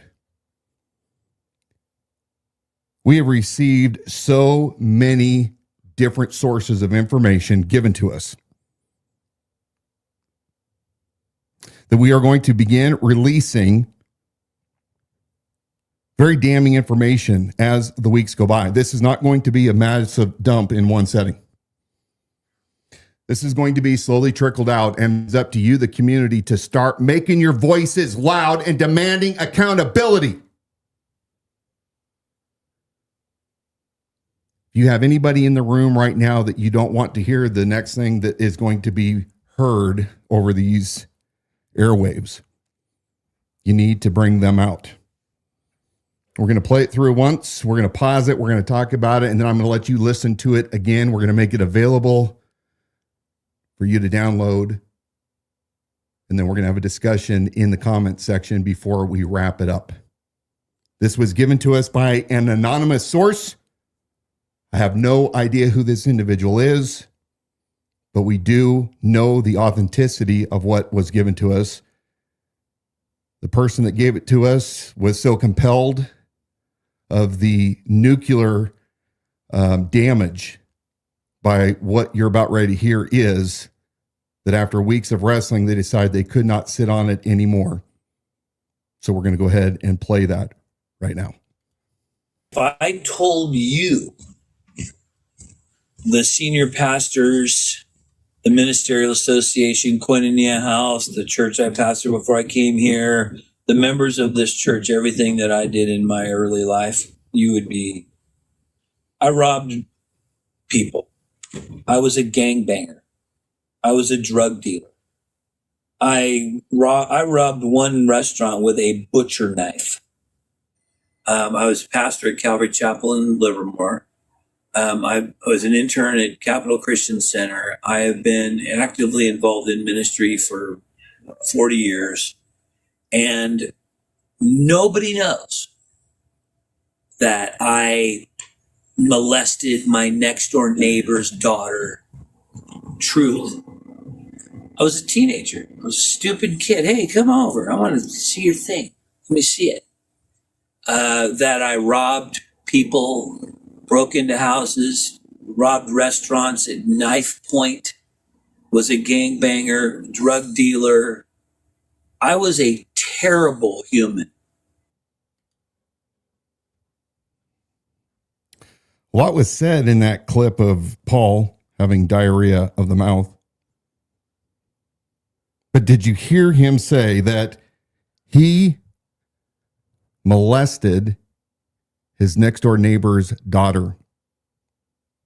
And we have confirmed through other sources that know this story that the age of the child that he molested was 5 years old, as we are being told.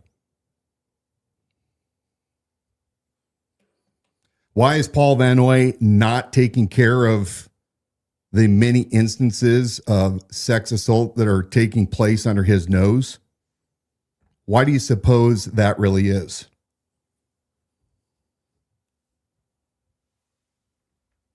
What do you guys think about that statement? A pastor that admits as a teenager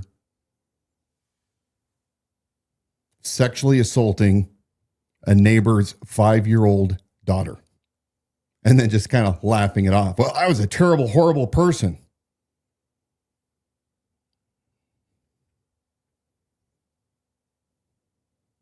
It gets worse. We're not going to play the rest of that right now, but it gets worse.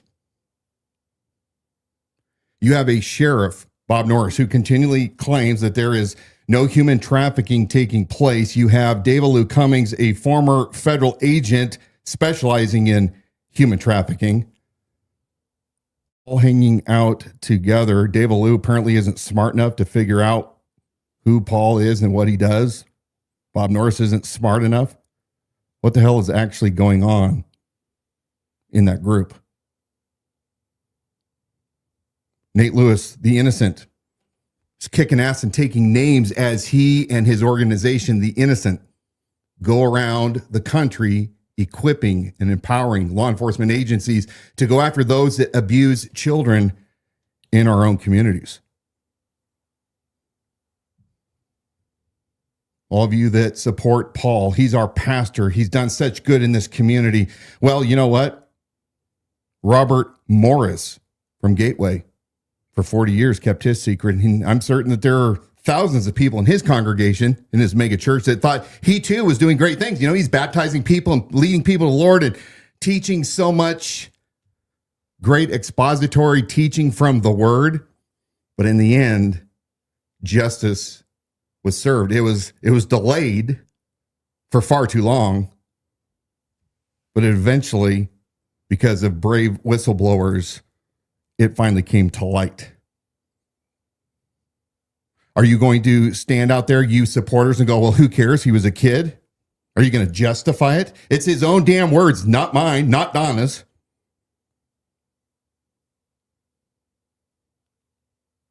I've never known in my entire life, my professional life as a law enforcement officer, anybody that has ever messed with a kid that ever changed.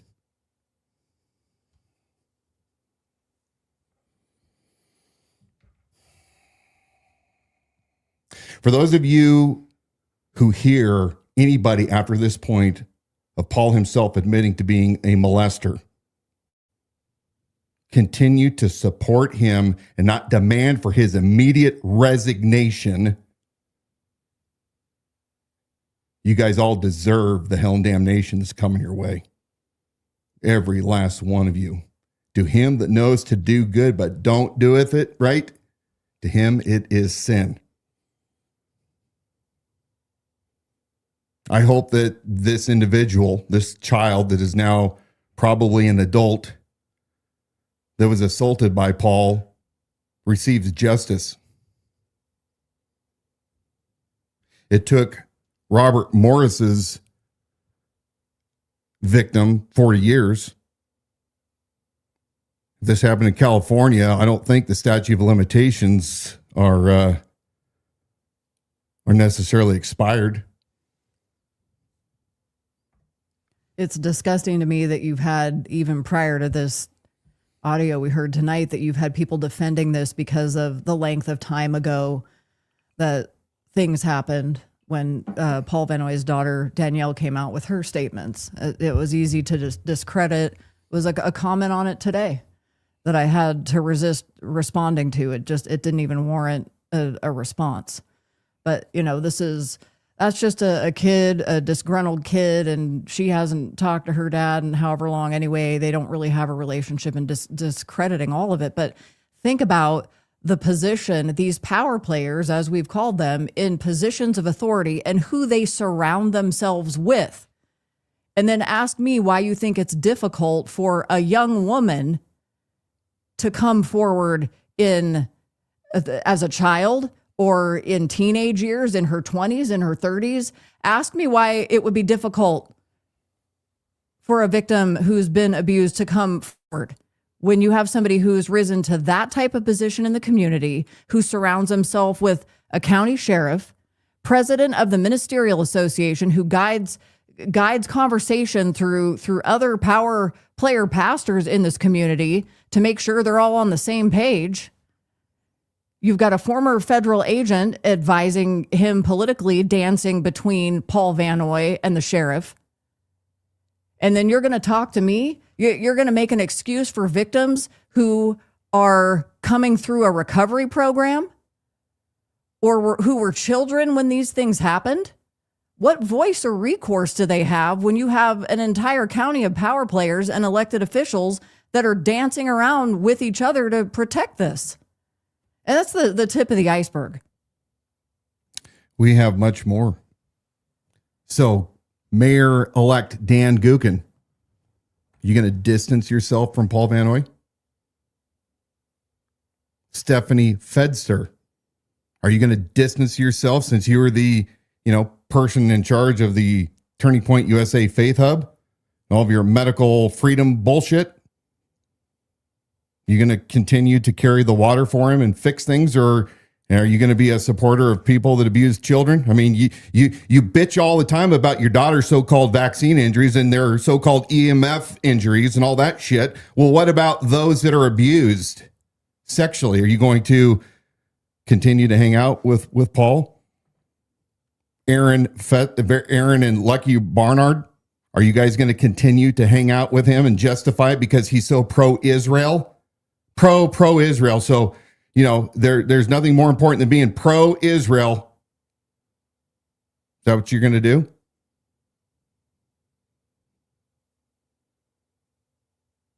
Smith. Oh, I know. We probably should have done this in private, right? Not exposed it.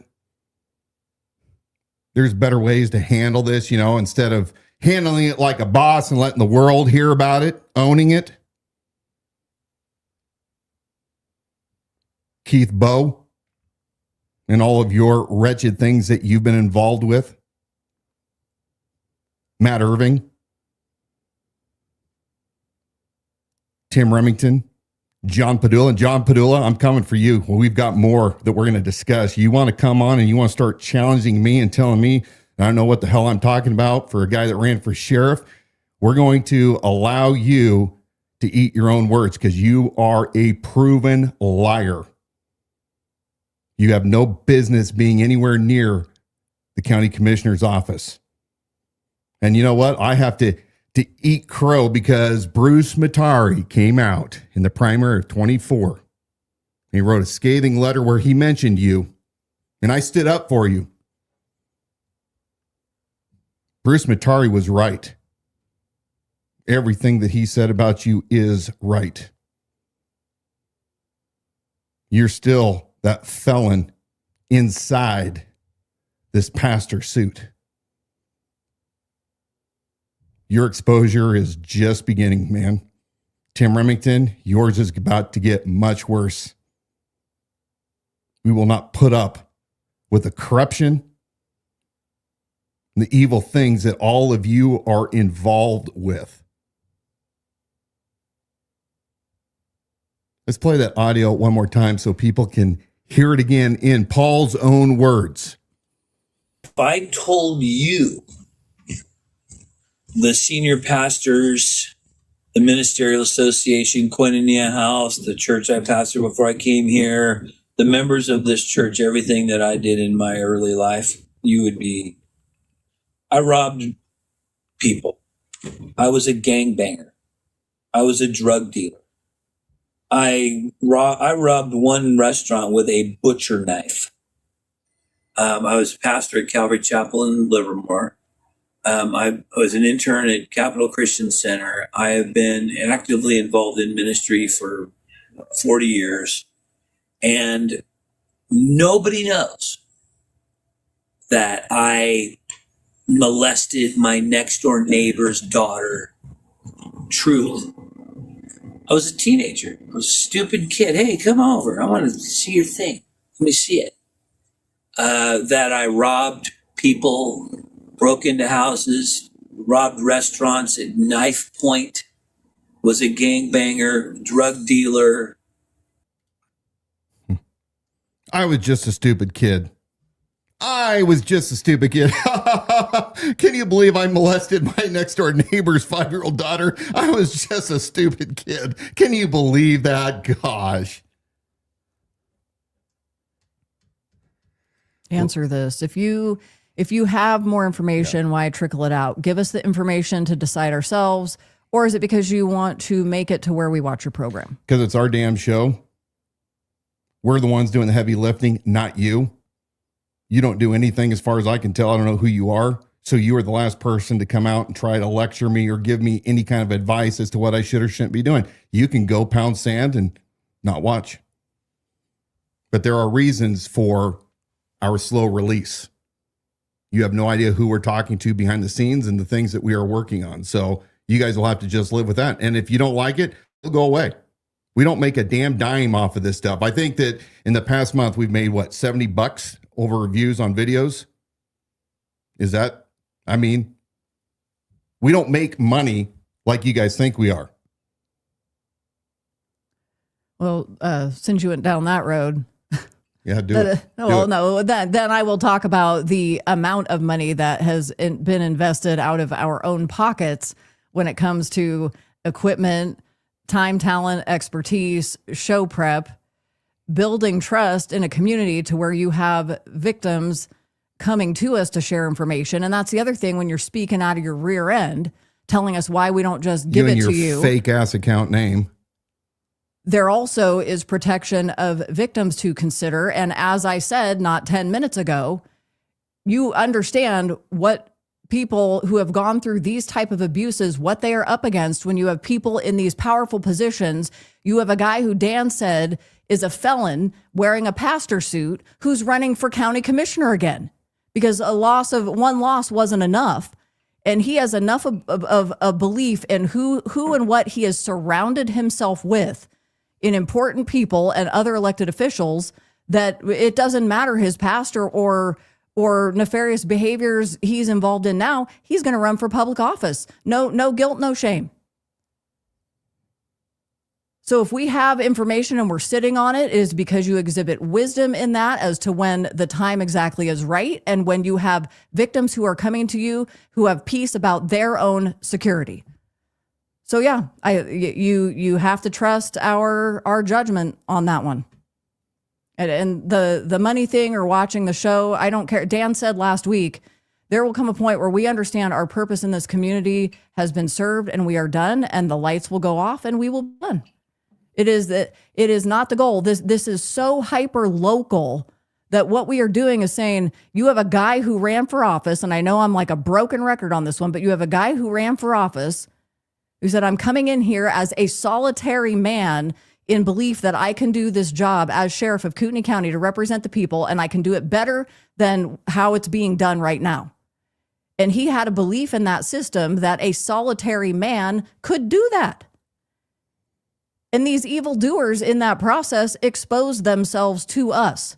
Indeed. Because they came for your throat. Indeed. How dare a solitary man wake up one day and think that it's his right and freedom as an American to run for office without our permission? Here's my question right now. Those of you out there that are listening to this, and you're a guy like me, you know what? Not famous. Nobody knows who you are other than your friends and family, but you know that things aren't going right. You know that you can do things better and that you won't be a career politician, and you'll limit yourself to 1 or 2 terms, and you will commit to that. But you say, you know what? I'm going to throw my hat in the ring. I know some linemen right now that I think would be outstanding county commissioners.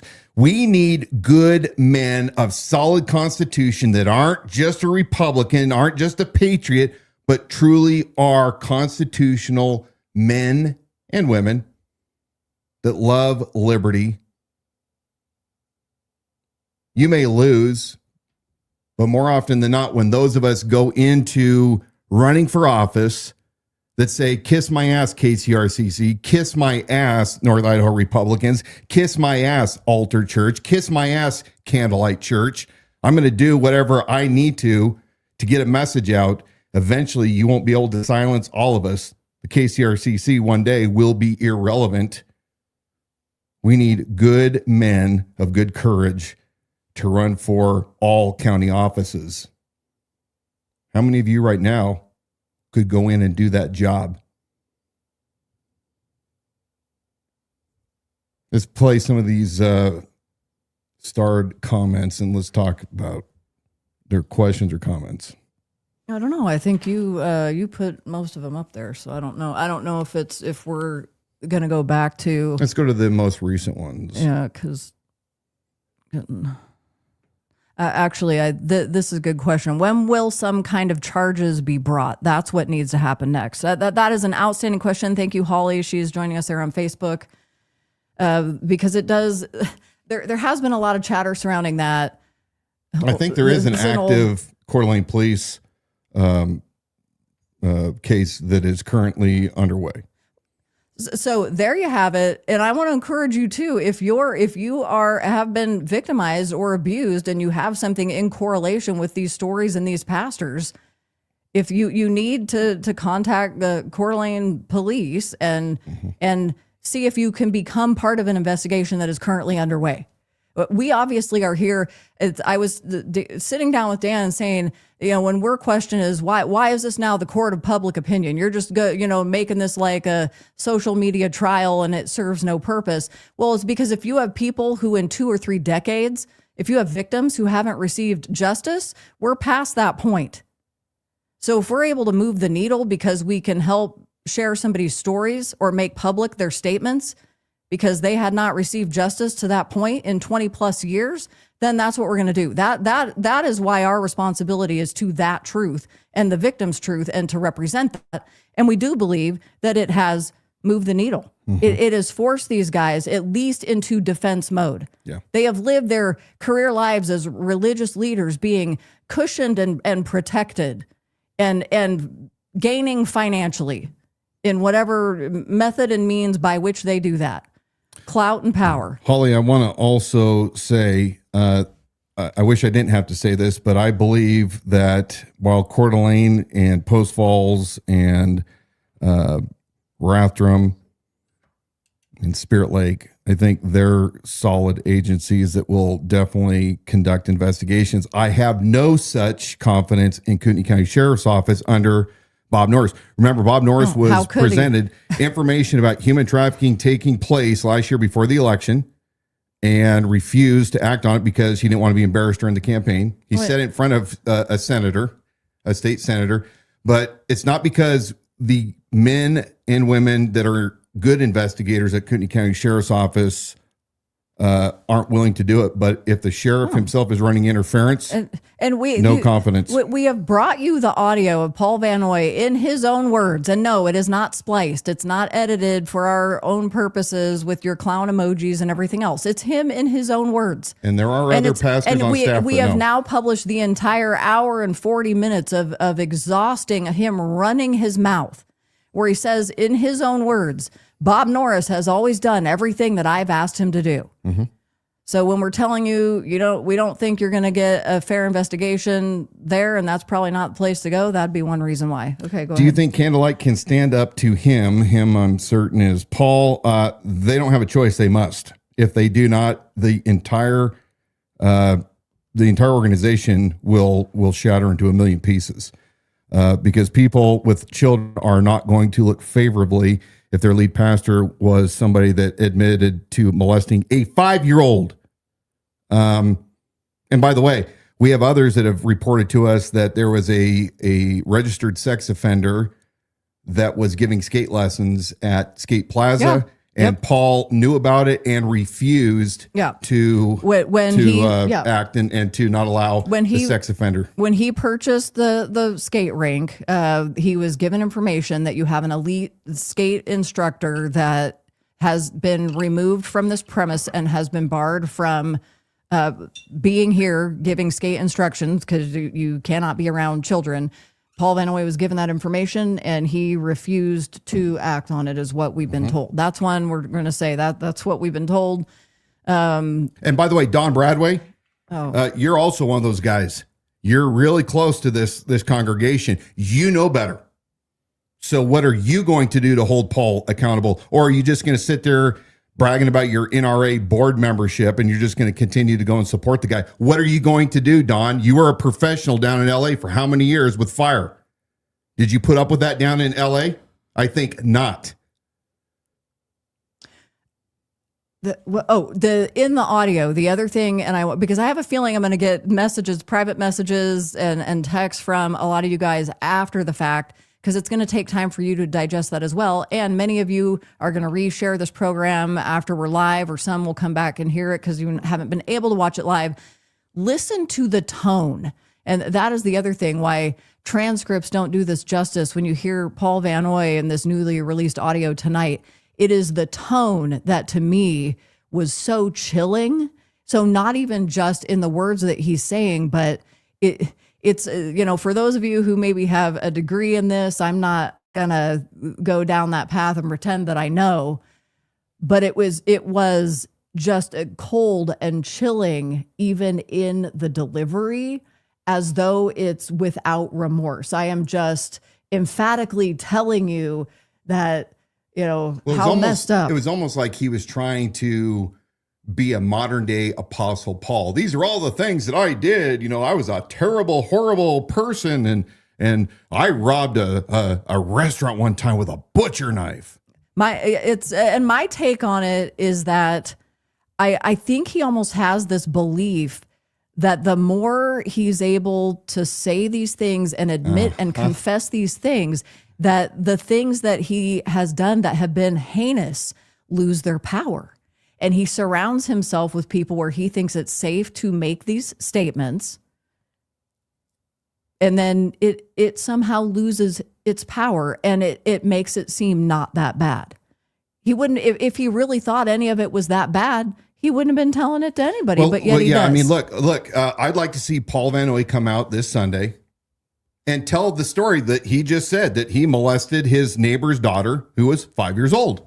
And then if he's so proud of that, or proud of the fact that I was just a crazy kid, well then why don't you tell that to the congregation and then see how many of them stay in their seats versus get up and walk out and never come back?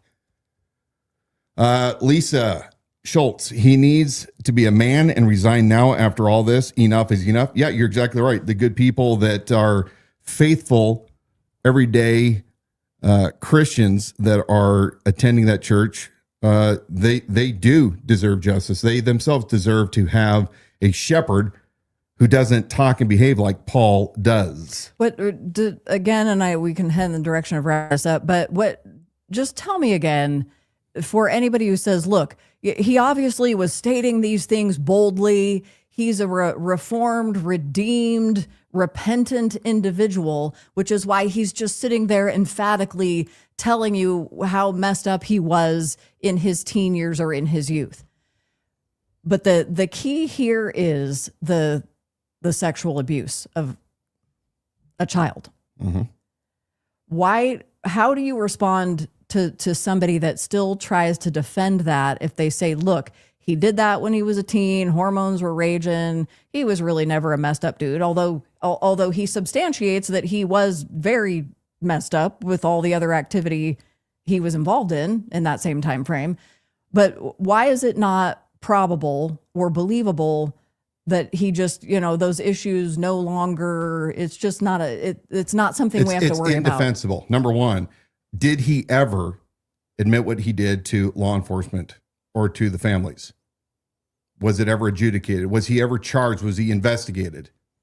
Did he tell this story to all elders and pastors when he was forming these churches? Apparently he did not, because he said, "Hey, they don't know this about me." If they knew. He admits that he knows that it was so bad, and yet he lied. And by the way, that is also extremely terrible, that as the president of the Kootenai County Ministerial Association, he's leading all these pastors, and he has this past. It's a heinous past. So anybody that would defend that because he was just a kid, it's indefensible, because there was apparently no justice, unless he comes back and says, "Well, I actually was investigated and I did a little time." Okay, well, you need to let the people in your congregation know that, because you have to be above reproach. No different than when I was a law enforcement officer, a sworn police officer for 12 years. I had to go through extensive background checks. I had to go through polygraphs and psych evals, and I had to disclose all sorts of things. And if they found out that I wasn't completely honest, that was an immediate disqualifier, because you have to hold certain positions that are callings at extremely high levels, and there can be no improprietary. Except you hear BZ on our earlier segment say, you have to understand they're lowering the bar, and the reason that this matters, lowering the bar for law enforcement. Have you done crack right before you came to this interview, as opposed to do you ever? I agree, but there is nothing more heinous than sexually assaulting a child. Yes. So the correlation is this idea that we're lowering the bar for leaders in leadership in churches is disgusting, because it's one position where that's fine. If you did that and you are a redeemed individual, go find some other line of work. Yes. To me, that is not redeemable in the sense that you should now be pastoring a church, and not to mention in any kind of, like this elite buy me a steak dinner, I'm influential in this town capacity. Most definitely not that, where there's no humility in any of it. One last thing I'm going to say, when you go back and you listen to that audio again, I want to remind you that you have Pastor Paul Van Noy admitting to sexual assault on a neighbor's daughter who was young, 5 years old. That's what we were told by those that know firsthand. And you have the statements released by Paul Van Noy's daughter, Danielle Van Noy, several weeks ago, saying, "I was assaulted by our neighbor. You knew this, and it was covered up." So does that now start to make a little more sense? For those of you who have disbelieved Danielle, or just said, she fled from the faith and she doesn't have a relationship with her dad and she's just disgruntled and saying this stuff, does it change your perspective on that at all? Great point. And also, many of you have heard Paul say that when he started Candlelight, that they were having, I think it was youth group on his bed in his bedroom. I mean, some of this stuff, when you now look at it through the lens of what we have been showing you, it's pretty disturbing. And there's certain things that he's just saying it enough so that the heinous things lose their power.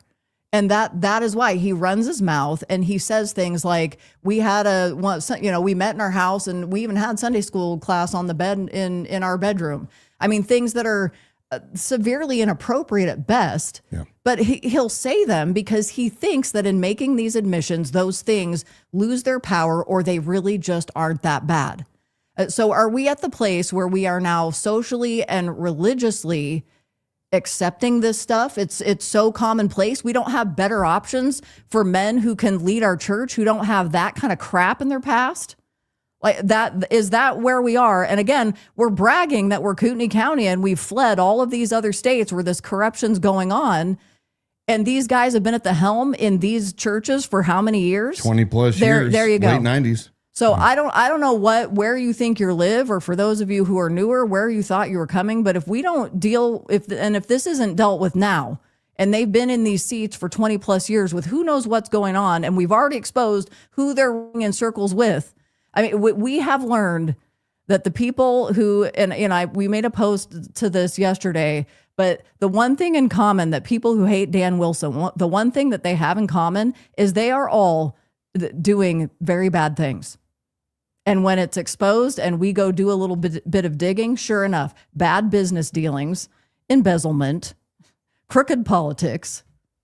Allowing their kids to be molested. Start nonprofit organizations where you don't know where the money's going, or they never helped a dime to whoever they said they were going to help. Every single one of them, that is the common thread. They expose themselves to us. They're all running in circles together, chanting about their Christianity and their Bible verses and how dare you attack the church. But they're surrounding themselves with predators because they'll protect each other. Challenge to City Councilman Christy Wood. Are you going to monitor what's going on and ensure the public that nobody, including Mayor-elect Gookin, will be interfering with any police investigation? Again, Dan, no offense, but transparency being what it is, we've already seen now what it doesn't look good. It's not a good look on you, man. Even if it's completely, a nothing burger. You were very controversial in your overwhelming support by Candlelight Church in opposition to the KCRCC, and then you immediately contact Chief White and Captain Hager to discuss my records request, mine, and the timing. Dan, you should know by now, I'm not owned by anybody. I spend a lot of time with a lot of my sources investigating what's going on so that I can bring the receipts that many of you say don't exist.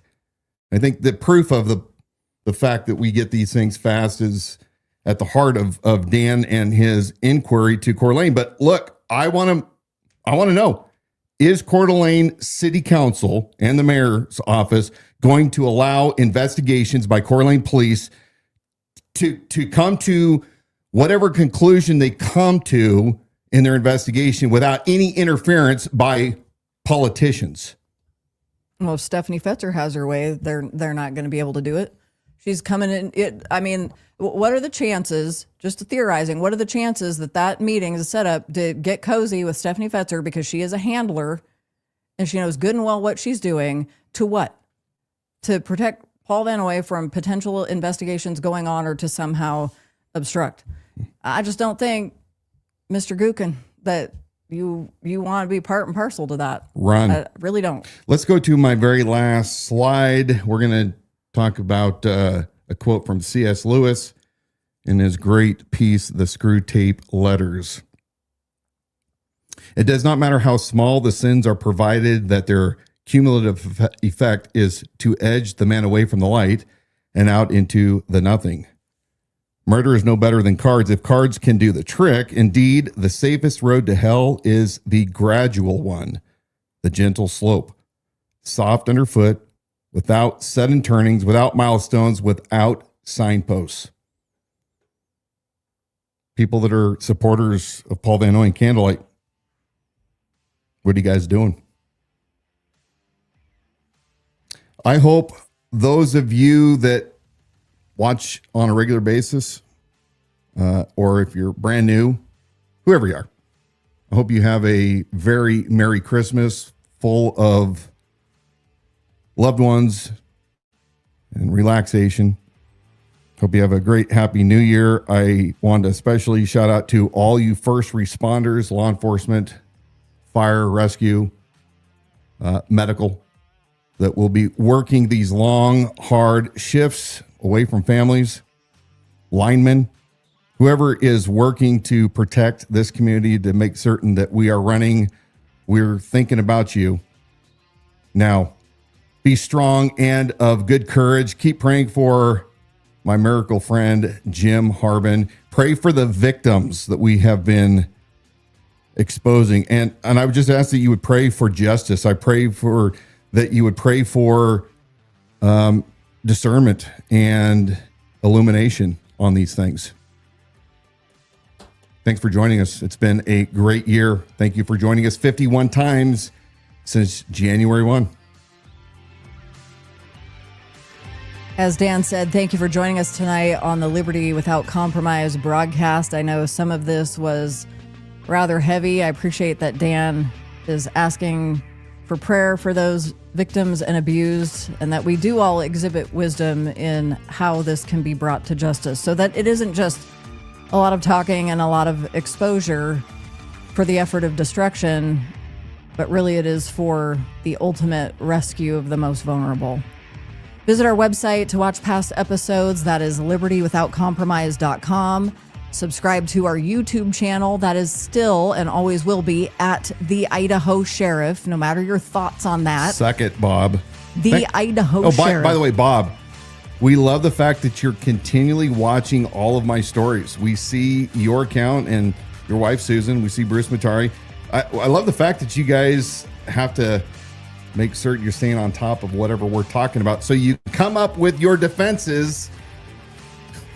Yeah, Lucky and Aaron and you Matt, mean Virginia Slim and Baby Stewie? Matt and Stephanie Fetzer. They don't even hate you. They just feel so sorry for you. Yeah.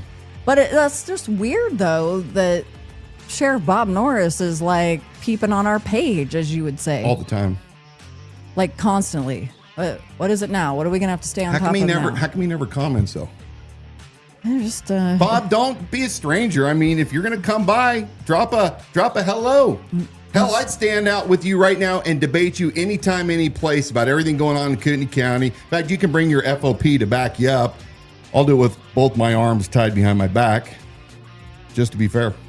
you don't know how to fight. You just work out. You don't really know how to like do obstacles and stuff. You just lift weights. Mm-hmm. That's what Tad said. Toothless Tad, huh? If you like podcasts, you can listen and subscribe wherever you get your shows. We actually have like a good 5 or 6 new episodes up there for your listening consumption while you're driving or painting walls or doing or wrapping your Christmas gifts, doing whatever you're doing. So I guess unless we got breaking news, and we're gonna leave you guys alone for happy holidays, Merry Christmas. You know what? There's always a chance. Yeah. There's always a chance. There is. Hey, let's go drink some more monkey shoulder scotch. Let's do it. Smoke a couple cigars.